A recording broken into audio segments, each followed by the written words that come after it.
ciencia de materiales cada vez es más importante tener aparatos y métodos sofisticados para poder conocer la estructura, la microestructura, la nanoestructura y hasta donde estos aparatos e instrumentos nos permitan. Hoy tenemos con nosotros a Arantzazu Mascaraque, que nos va a hablar sobre la investigación en ciencia de materiales utilizando radiación sincrotrón. Ella viene del Departamento de Física de los Materiales de la Facultad de Ciencias Físicas de la Universidad Complutense de Madrid y es doctora en Ciencias Físicas, es profesora en esta facultad, ha tenido una agitada vida con estancias postdoctorales en el sincrotrón, de lo cual ha aprendido, y también tuvo una beca Ramón y Cajal y ahora mismo es miembro del grupo de Ciencia de las Superficies de la Universidad Complutense y además, aunque ella no lo quería poner, es vicedecana de investigación. Yo creo que es un mérito importante, sobre todo por todos los marrones que a uno le caen encima de la Facultad de Ciencias Físicas de la Complutense. En cuanto a sus líneas de investigación, pues se dedica al estudio de la estructura electrónica de los sistemas de baja dimensionalidad, al estudio de las propiedades mecánicas a la nanoescala y al estudio de transiciones de fase en superficie. Como veis, está directamente relacionado con todo lo que nos va a contar y es un mundo fascinante, nuevo y que nos abre grandes oportunidades. Así que yo no os entretengo más. Muchísimas gracias, Arantzazu, por estar aquí y el tiempo es tuyo. Gracias. Bueno, en primer lugar quería dar las gracias a José Ignacio y los organizadores por invitarme a este ciclo. Y bueno, como ya he explicado, yo tengo una amplia experiencia en investigación en laboratorios de radiación sincrotrón y sobre todo lo que quería contar en este seminario es cómo funciona un sincrotrón, qué oportunidades nos da y cómo podemos acceder a él, y luego al final pondré unos ejemplos sobre la investigación de ciencia de materiales en particular con esta herramienta. Entonces, como he dicho, pues haré una breve introducción, hablaré de las características y del funcionamiento y sus aplicaciones, cómo llegar a ser un usuario de un laboratorio de radiación sincrotrón, qué pasos hay que seguir, y luego tengo alguna transparencia sobre el sincrotrón español para que veáis que es una herramienta que tenemos en nuestro país.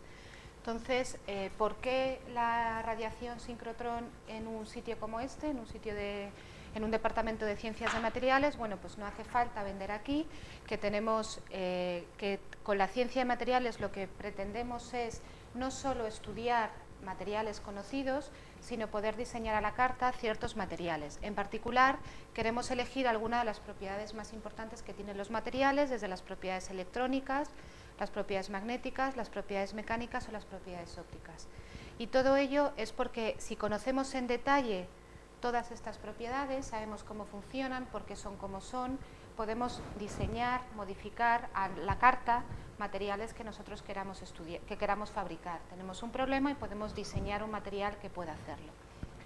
Para eso, en la actualidad, y tened en cuenta que esto solamente llega hasta el 2002, cada vez son más utilizados como instrumentación, como instrumento de estudio, los laboratorios de radiación sincrotrón. Aquí veis el número de publicaciones desde que comenzó la utilización de los laboratorios de radiación sincrotrón hasta el año 2002, que como veis esto ha crecido exponencialmente en los últimos 20 años.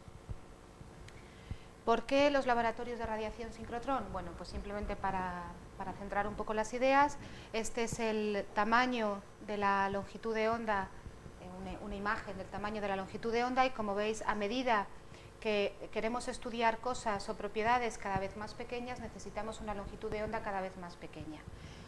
En particular, si queremos estudiar moléculas, átomos o incluso el núcleo atómico, tenemos que trabajar dentro del ultravioleta hasta los rayos X duros, y en el caso particular ya de átomos trabajaríamos con rayos gamma.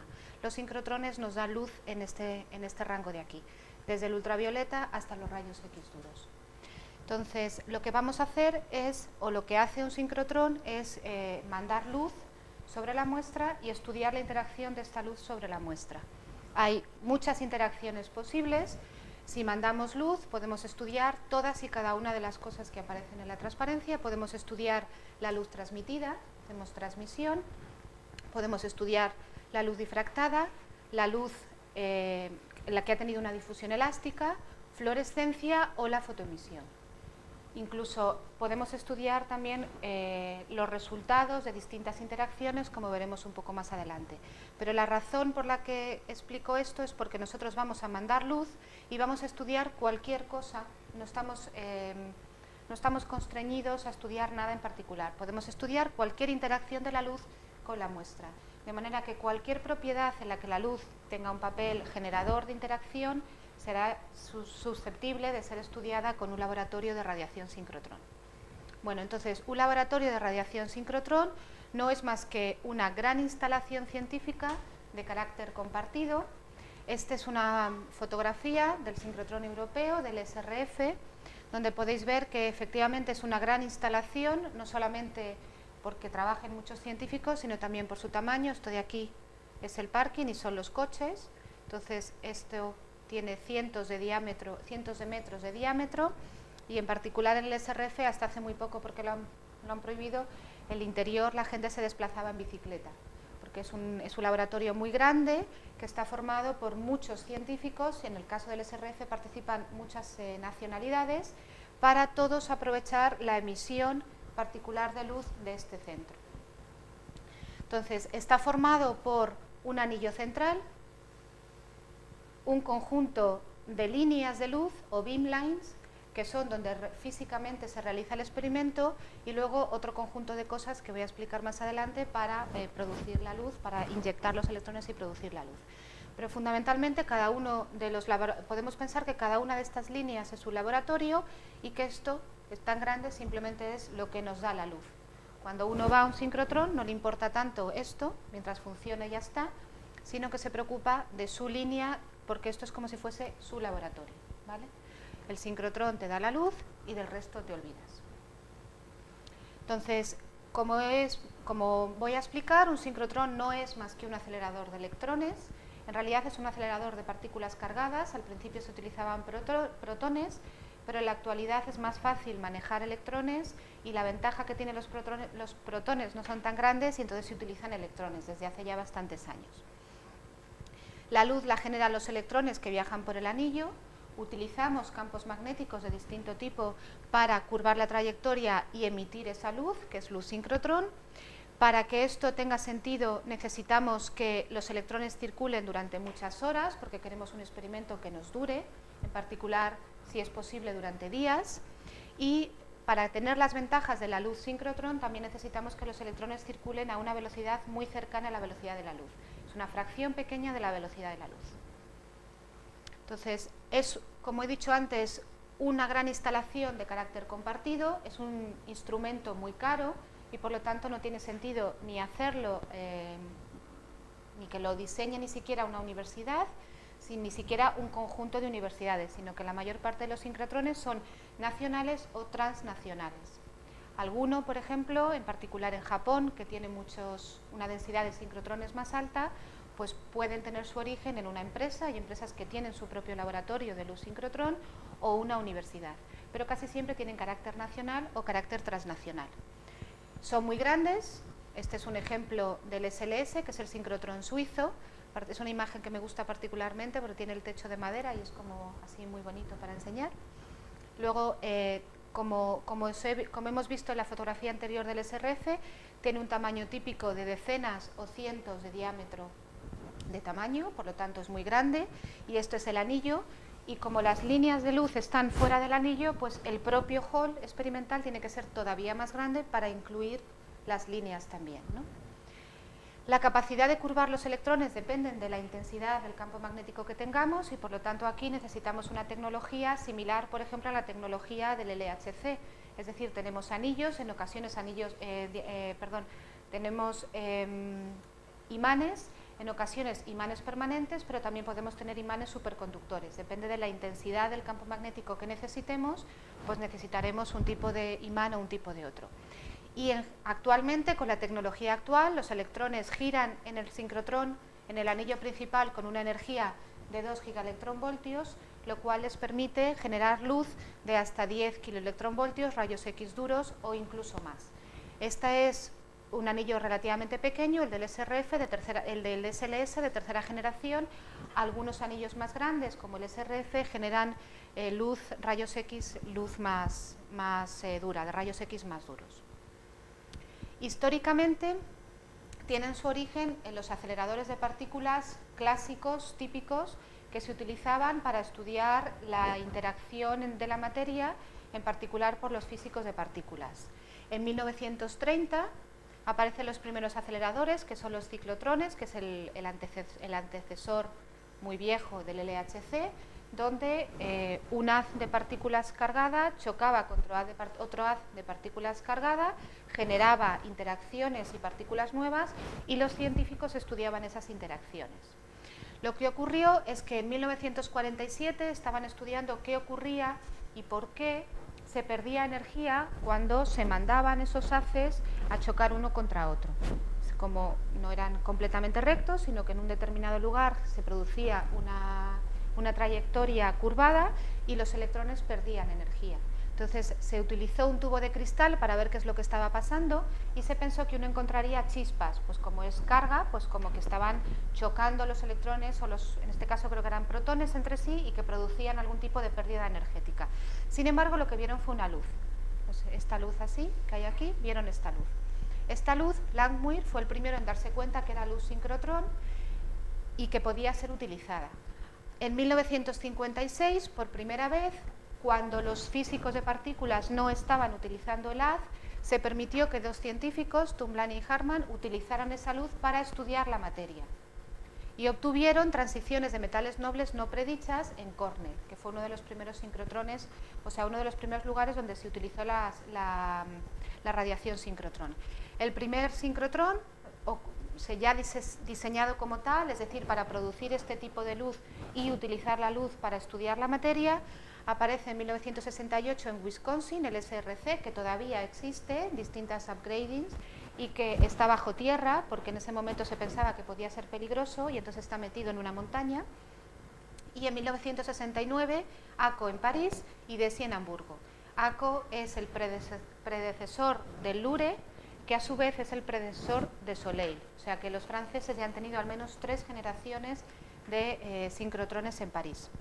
Luego ya en los años 70 se diseñan muchos sincrotrones con distintas propiedades, y en la actualidad vamos por la 4ª generación.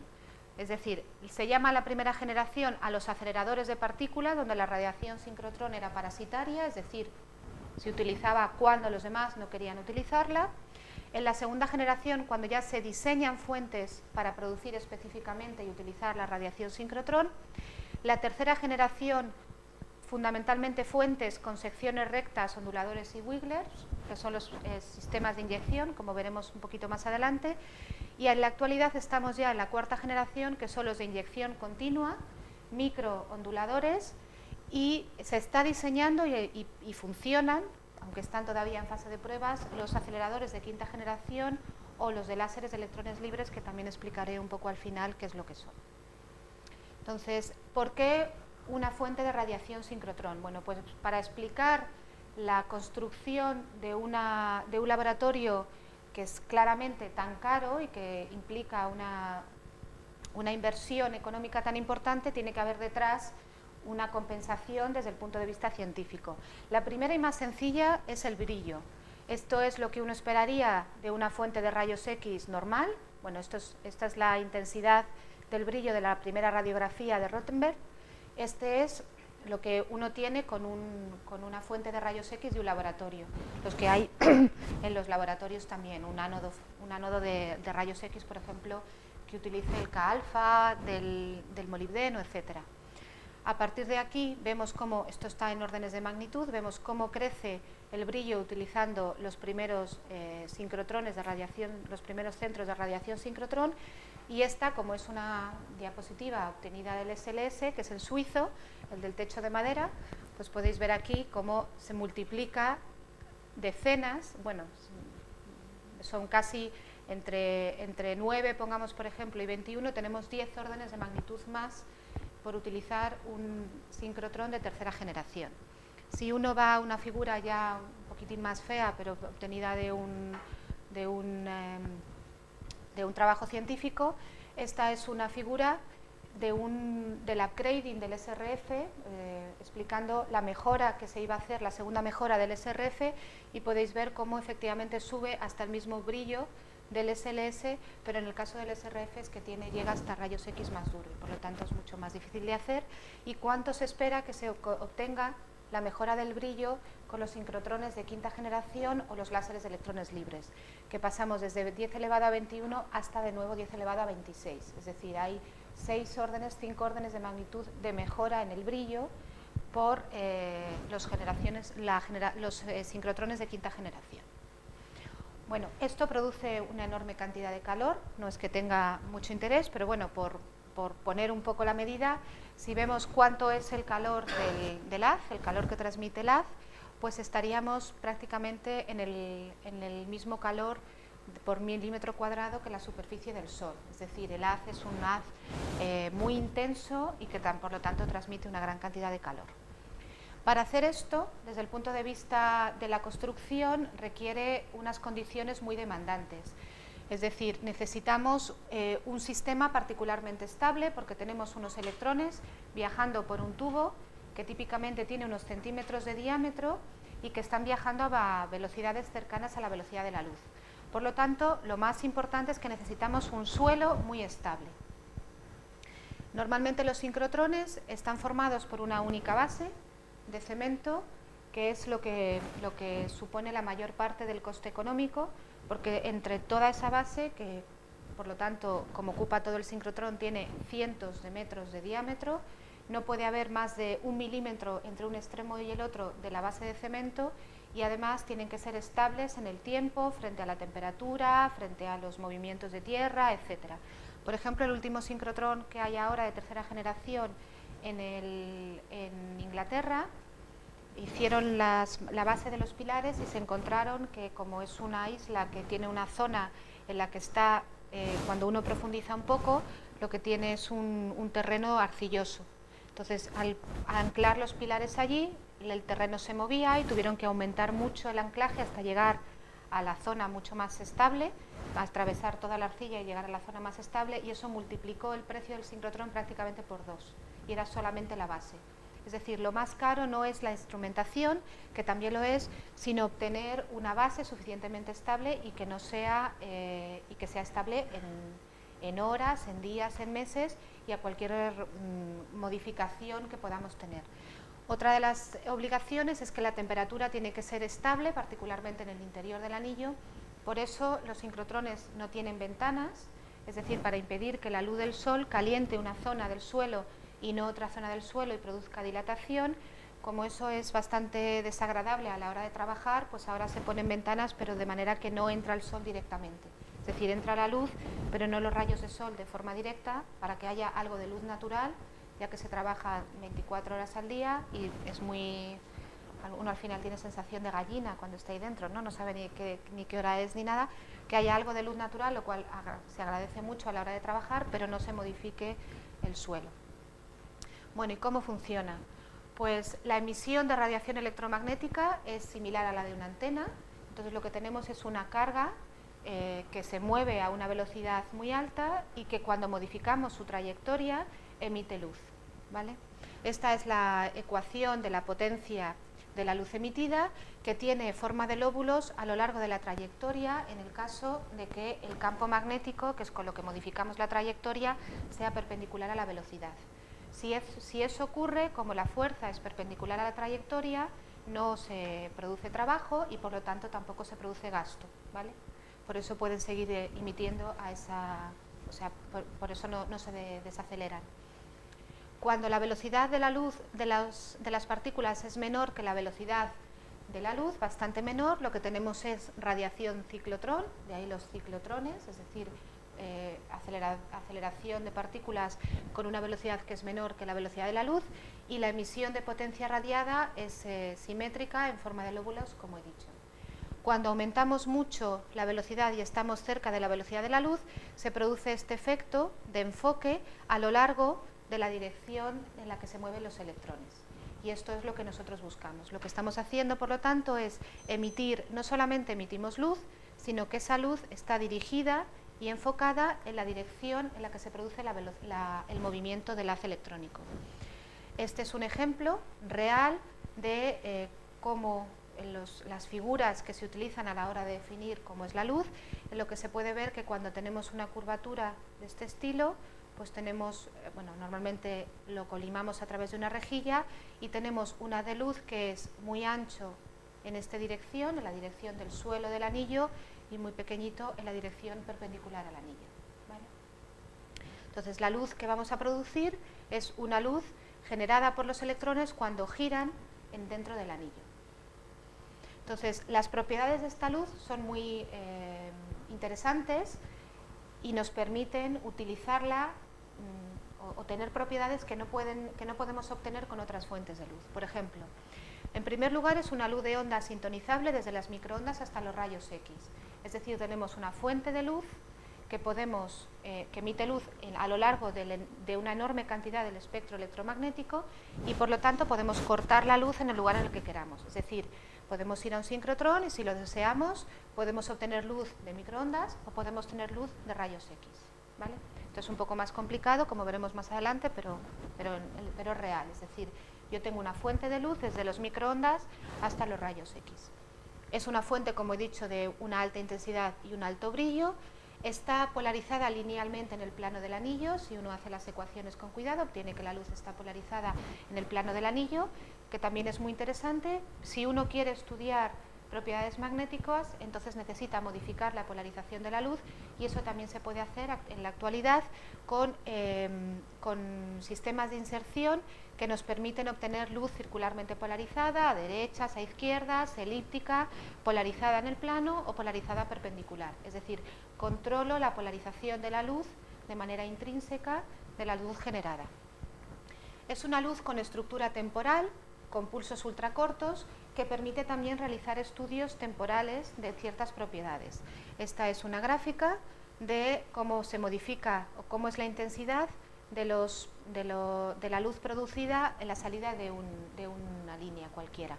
Como lo que estoy haciendo, los electrones dentro del anillo no viajan en un paquete uniforme, sino que viajan en paquetes. Y lo que hago es inyectar paquetes. Cada vez que pasa un paquete por delante de la salida de luz, de donde yo voy a obtener la luz, lo que tengo es un pulso de luz.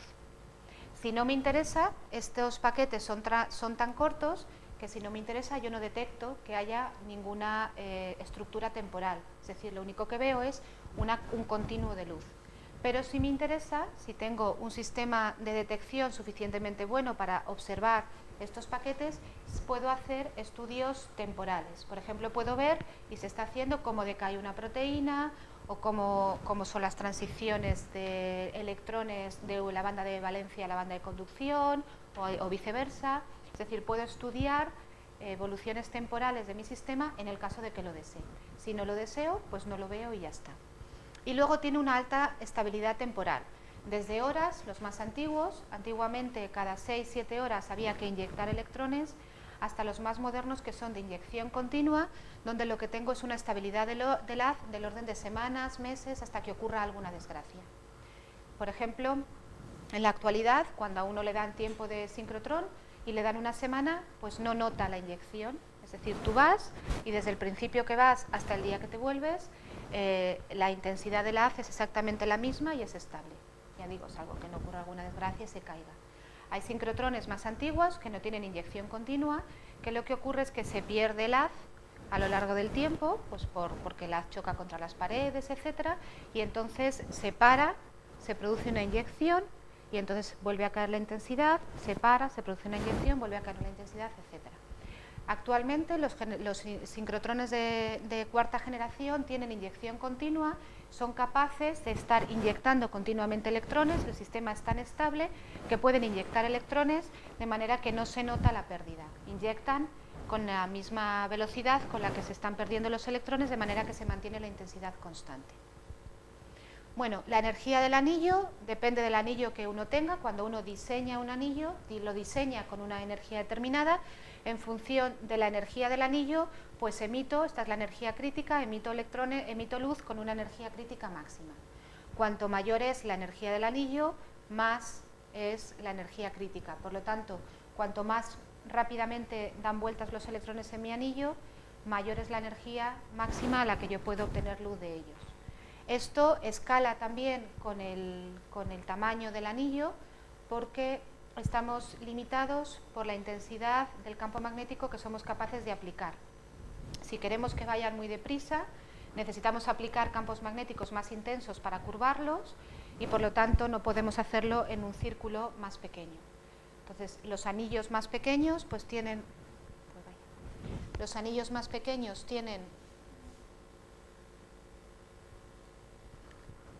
una energía menor. Por ejemplo, el SLS de tercera generación o ALBA tienen una energía entre 2,5 gigaelectronvoltios y los más intensos pues llegan a más y por lo tanto puedo obtener rayos X más duros. Como escala con el tamaño del anillo, los sincrotrones más grandes son por lo tanto mucho más caros, suelen ser transnacionales. Por eso el SRF es muy grande, pero no lo ha construido solamente una nación, sino que es un sincrotrón europeo. Bueno, para generar los electrones lo que tengo es un cátodo frío. Ese cátodo frío se pasa a un acelerador lineal, que se llama LINAC, la L viene de linear, donde acelero primero los electrones hasta una determinada energía cercana a la energía que necesito dentro del anillo.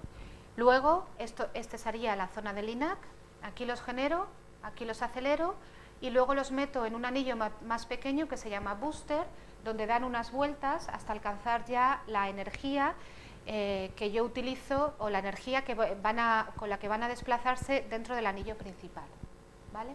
Entonces, primero los genero, los acelero un poco, los acelero todavía más y ya los lanzo al anillo principal, ¿vale?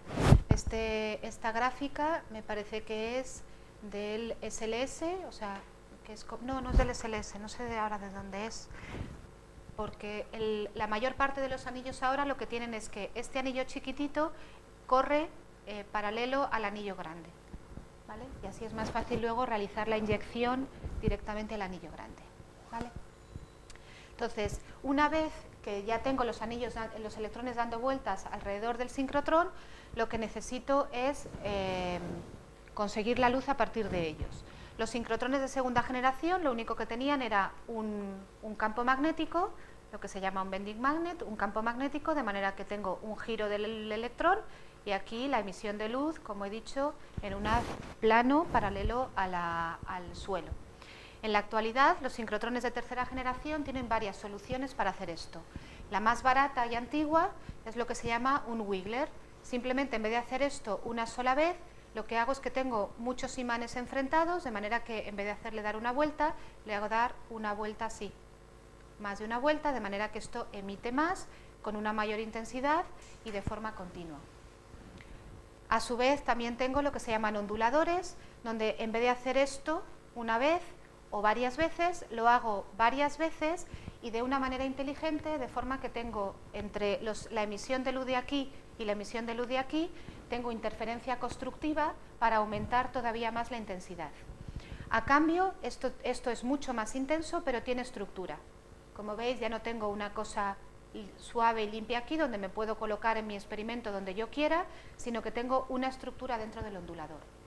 Y por lo tanto, aquí tengo que tomar una decisión a la hora de diseñar mi ondulador. Porque si lo que voy a hacer son, por ejemplo, experimentos donde necesito luz justo en este punto, pues este ondulador no me interesa. Tengo que diseñar mi ondulador o elegir mi experimento para utilizar la luz en lo que se llama el primer máximo, el segundo máximo, etcétera. Porque los onduladores ya generan una luz con estructura que efectivamente es muy intensa en unos sitios, pero es muy baja en otros.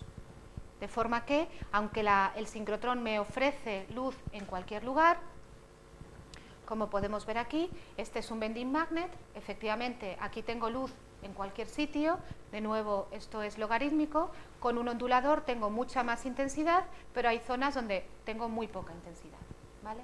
Y por lo tanto hay científicos dedicados a diseñar onduladores que tengan las características que uno desee. Pues quiero que pueda poder hacer polarización circular a una energía determinada, con una determinada intensidad, o que sea capaz de detectar los pulsos ultracortos, etcétera. O sea que ahora uno diseña los onduladores. Típicamente los onduladores son secciones rectas que tienen del orden de metros, ¿vale? Y por lo tanto tampoco caben muchos. Quiero decir, los wigglers son más cortos y el SRF tiene wigglers y también tiene onduladores que son más largos y que requieren más espacio y que, bueno, pues son más costosos. Entonces, este es un esquema de cómo sería un ondulador. Tendría aquí los electrones dando vueltas, tendría aquí el ondulador y emitiría los rayos X. En un trocito de estos de aquí, pues normalmente tengo un conjunto de cosas. Por ejemplo, este es el anillo, tengo imanes para enfocar, puedo tener bending magnets, puedo tener onduladores, tengo un conjunto de cosas distintas y esta es la pinta que tiene. Este es ALVA, este es el sincrotrón español, donde dentro de esto pues tendría el anillo, estaría aquí. Normalmente al anillo uno no entra, ¿vale? O sea, estos señores están aquí, pero no es lo común. Cuando están funcionando el anillo está cerrado y no es acceso público. Entonces, para controlar la trayectoria de los electrones, tengo también cuadrupolos y sextupolos, porque como lo que estoy haciendo es emitir luz, por lo tanto esto es un dispositivo óptico y como todos los dispositivos ópticos tiene aberraciones de primer orden, de segundo orden, yo que sé, aberraciones cromáticas, etcétera. Para controlar estas aberraciones tengo imanes que enfocan y desenfocan para conseguir tener la mayor calidad de la luz emitida y mantener el haz en su sitio. Por ejemplo, con el sextupolo, que se llama sextupolo porque tiene 6 así, con el sextupolo corrijo aberraciones, con el cuadrupolo, por ejemplo, evito que los electrones se dispersen, dejen de estar en un paquete y choquen contra las paredes. Entonces, cada cierto tiempo, los sincrotrones, aunque son circulares y desde fuera parecen un anillo, en la práctica son muchas secciones rectas unidas formando un enorme polígono. Entonces, que en cada sección recta de estas, pues tengo un conjunto de dispositivos ópticos, algunos para enfocar, otros para emitir la luz, etc.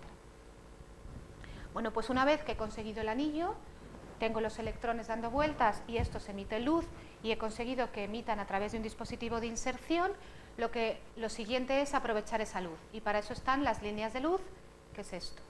Entonces, estas líneas de luz, que son los pequeños laboratorios, se diseñan a medida en función del experimento que yo quiera hacer. Es decir, si voy a estudiar propiedades magnéticas utilizando microscopía de fotoemisión, diseño una línea determinada, ¿vale?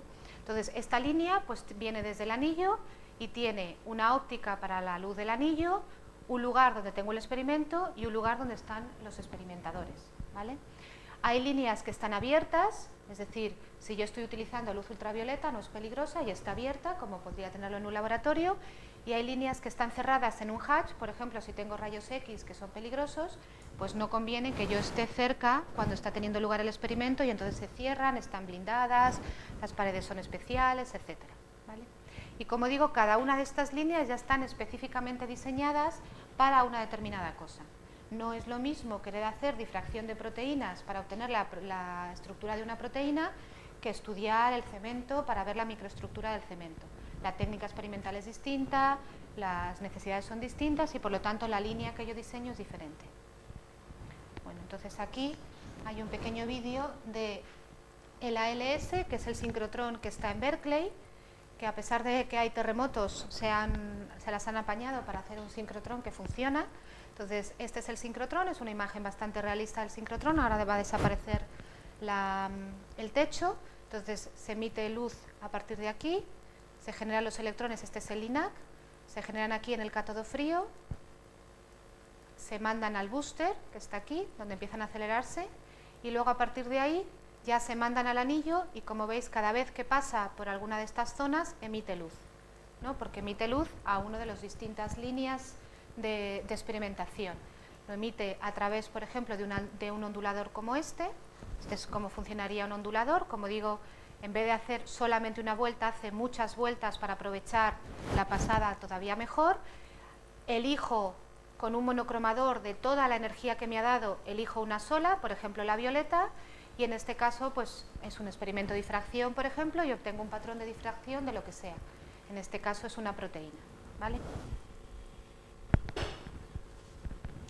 Y aunque yo puedo tener sincrotrones tan grandes, esta es una curiosidad, este es un sincrotrón de mesa, que lo vende una empresa, donde tengo en una mesa un pequeño sincrotrón que genera luz en el infrarrojo, que en realidad es poco tramposo porque se utiliza para excitar un blanco que a su vez emite rayos X, ¿vale? Pero si queréis un sincrotrón, pues uno se lo puede comprar, ponerlo en la mesa de su laboratorio. Vale, ¿para qué lo utilizo? Bueno, pues como he dicho, hay muchas técnicas experimentales que puedo utilizar. Tengo dispersiones, puedo mandar radiación sincrotrón y estudiar todas estas cosas, desde espectroscopías de fotoelectrones, espectroscopías de fluorescencias, dispersiones, difracciones, EXAFs, cualquier cosa que os podáis imaginar, y tengo muchas áreas de aplicación. Como estamos aquí, de todas las áreas de aplicación, esto es una estadística del SRF, voy a hablar un poco de para qué se utiliza en ciencia de materiales, donde el 15% de la investigación en el SRF aproximadamente está dedicada a ciencia de materiales. Bueno, pues puedo estudiar materiales estructurales, y como material estructural pues he elegido el hilo de seda de araña. Este es un ejemplo de una tesis que está hecha aquí en la Escuela de Caminos, donde con datos experimentales obtenidos en el SRF se ha estudiado la microestructura del hilo de seda de araña para poder copiarlo, entenderlo y utilizarlo de la mejor manera posible para pues eso, replicar y obtener algo sintético similar a lo que uno pueda obtener en el hilo de seda de araña. Si uno es más clásico, pues puede estudiar el cemento, que es otro material estructural. En este caso, este es un ejemplo del sincrotrón que hay en Karlsruhe, en Alemania, donde tienen una línea centrada para el estudio de cemento, y tanto es así que han creado un propio centro de investigación pegado al sincrotrón, porque en particular están interesados en el análisis de la toxicidad y el reciclado de grandes estructuras de cemento, es decir, cómo se degrada el cemento, si se degrada en materiales que son peligrosos y tóxicos, etcétera. También se pueden estudiar materiales funcionales. El material funcional por excelencia estos días es el grafeno. Este es un ejemplo de datos obtenidos en Francia, en Soleil, en el sincrotrón de París, en la línea Casiopea. Este ejemplo lo he utilizado porque es de un amigo mío, un colaborador, donde dentro de esta línea han realizado láminas de grafeno sobre una superficie escalonada para crear un dispositivo real de grafeno. También, lógicamente, se utiliza para nanotecnología.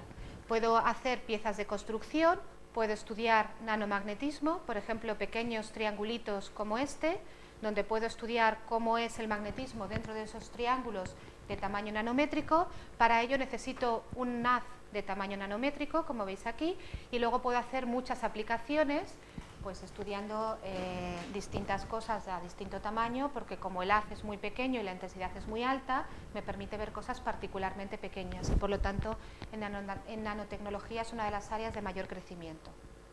Y luego para la industria, este ejemplo me gusta mucho, es un proyecto real de Sandia, donde utilizan el haz de radiación sincrotrón para diseñar micromáquinas. Estas son máquinas súper chiquitinas, las más pequeñas. La máquina completa tiene 10 por 6 por 3 milímetros, que hacen realmente cosas, o sea, diseñan máquinas chiquitinas y las fabrican utilizando como corte la radiación sincrotrón. Entonces, si uno quiere realizar un experimento, ¿qué tiene que hacer? Pues lo primero tiene que pensar qué quiere hacer. Después tiene que buscar un sincrotrón y una línea de luz adecuado para lo que quiere hacer, porque como digo, no todos los sincrotrones son iguales, ni todas las luces son adecuadas. Si uno va a hacer difracción de proteínas, tiene que buscar una línea de difracción de proteínas. Si uno quiere estudiar microscopía de fotoemisión, tiene que buscar una línea de microscopía de fotoemisión. Lo mejor para ello es contactar con los científicos de la línea y preguntarles si el experimento que uno quiere hacer se puede hacer. Una vez que hace eso, escribe una propuesta científica. Como son centros abiertos de acceso público, no uno llama y ya está, sino que presenta una propuesta científica a un comité científico, y ese comité científico elige los que sean por las cuestiones que necesiten. Se manda la propuesta, si te la aceptan, buscas financiación para el viaje, realizas el experimento, que normalmente te dan unos días, y durante esos días trabajas, por lo tanto, 24 horas al día, sueles viajar con 2 equipos, y luego en casa analizas los datos. Lo que haces allí fundamentalmente es tomar datos como un loco, y en casa durante los meses siguientes analizas lo que has obtenido. La ventaja es que tienes muchos datos en poco tiempo, la desventaja es que no tienes opción de repetir nada, de modificar nada, ni de cambiar nada, ¿vale? Bueno, hay cientos de sincrotrones en el mundo, varios en Europa y uno en Barcelona. Este es los de tercera generación que hay en Europa, donde tenemos uno en España.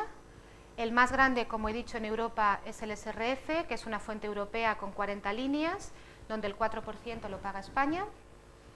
El español es de tercera generación, en la actualidad tiene 7 líneas que ya están funcionando, es de 2,5 gigaelectronvoltios, 12 celdas, 350 metros de diámetro y una energía crítica de 4,2 kiloelectronvoltios y tiene inyección continua, que es muy importante. Estas son las cosas que pasaron hasta ahora, hasta el 2012, desde que se planteó la idea de generarlo en 1990 hasta que en el 2012 ya tiene usuarios habituales en la mayor parte de las 7 líneas, es decir, uno puede pedir tiempo en el sincrotrón catalán. Y ya para finalizar, pues como he dicho antes, tenemos una nueva generación que son los sincrotrones de láseres de electrones libres, donde lo que ocurre es que utilizamos un láser, pero en vez de un material convencional, que es el que emite luz láser, es un haz de electrones acelerado. Esto hace que el brillo sea miles de veces mayor, que podamos tener micropulsos de hasta 15 gigaelectronvoltios, pulsos de femtosegundos y longitudes de onda de 1 Armstrong. Y esto en la actualidad ya existe, hay varios láseres de electrones libres, el europeo está en Hasilab, lo hay en Stanford, están diseñando uno en Suiza, uno asociado al SRF, etc. Y esto es posiblemente la nueva generación de sincrotrones, que no son circulares porque son rectos. ¿De acuerdo? Y bueno, lo que quería sobre todo contaros es que las fuentes de luz sincrotrón, espero haberos convencido que son una herramienta insustituible en la ciencia actual y sobre todo a la hora de diseñar la tecnología del futuro. Gracias.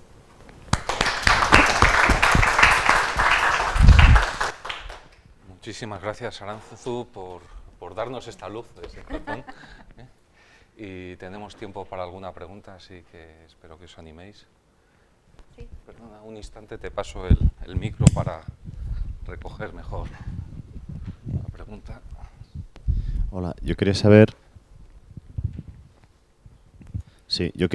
qué tamaño tiene el haz de luz y qué tamaño tiene la muestra que puedes meter, de qué tamaño puede ser.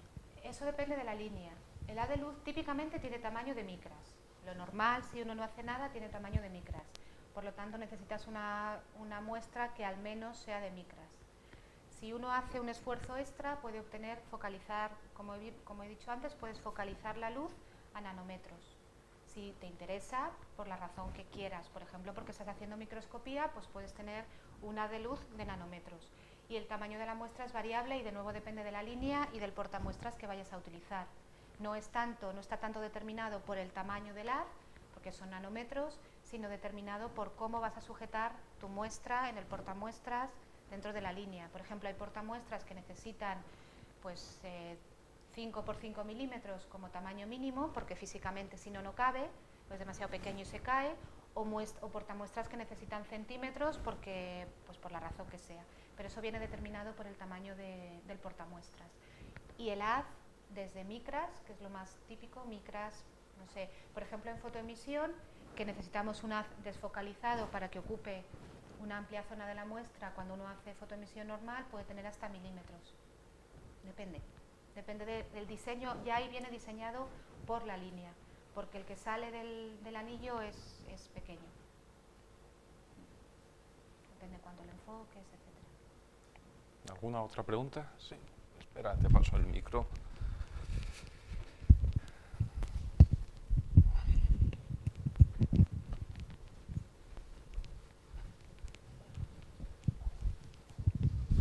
Al principio hablabas de cómo apuntarse uno o mandar un trabajo, pero al final me parece que no lo has dicho. Sí, corta un poco rápido, pero está aquí.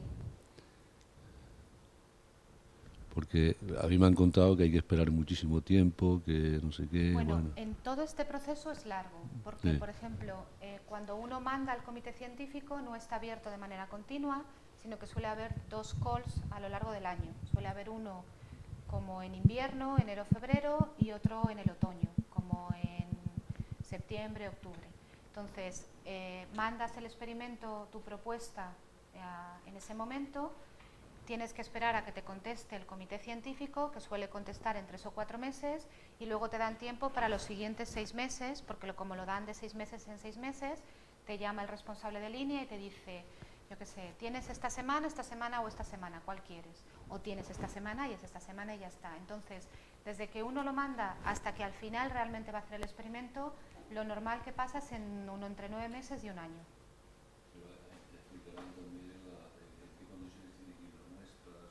Claro, sí, sí. Sí. No, como cuando tú pides tiempo a través del comité científico, el tiempo es gratis. Si tú eres una empresa, no. Si tú eres una empresa y quieres utilizar el SRF como empresa, que va a tener unos beneficios, entonces pagas lo que pagues por hora, efectivamente. Y de hecho hay empresas de lo más variadas que utilizan radiación sincrotrón, desde, por ejemplo, en Japón, todas las empresas de automoción, o un ejemplo muy gracioso es que la empresa esta de chocolates Cadbury utilizó radiación sincrotrón para ver el tamaño de las burbujas de su chocolate, porque parece ser que eso tiene que ver con el sabor. Si tú eres una empresa y vas a sacar dinero de eso, pues pagas por eso. Pero si eres un científico y tu investigación es científica, abierta al público y la vas a publicar de manera por los canales científicos habituales, el acceso es gratis. Dependiendo del sincrotrón, por ejemplo Europa, te pagan algunas cosas. Algunos sincrotrones te pagan unas cosas, otros sincrotrones te pagan otras. Cada vez pagan menos. Es verdad que antes pagaban más, te pagan el viaje, la estancia, etcétera, y ahora te pagan menos. Y te pagan a menos gente. Y eso es un problema, porque normalmente tienes que ir, por lo menos, en la mayor parte de los experimentos necesitas 4 personas, porque trabajas 24 horas al día. Y una persona no puede trabajar sola. Casi nunca tiene permiso para que haya una persona sola en la línea. Entonces tienes que pagar el viaje y eso lo consigues tú de donde quieras. Financiación nacional, de un proyecto, de donde tú quieras. Pero si la investigación es pública, el sincrotrón no te cobra. ¿Alguna otra pregunta? Yo me he quedado con una duda, pero es muy banal. ¿Por qué han prohibido las bicicletas? Porque parece ser que había accidentes. Ah, entonces, ahora en cambio se puede ir en patinete, que piensan que es más seguro. Vale, no, es que lo de la bicicleta estaba muy bien y ahora han quitado parte del encanto. Han quitado, sí. Vale. Bueno, pues muchísimas gracias por estar aquí y bueno, pues cuando quieras estaríamos encantados de recibirte. Vale.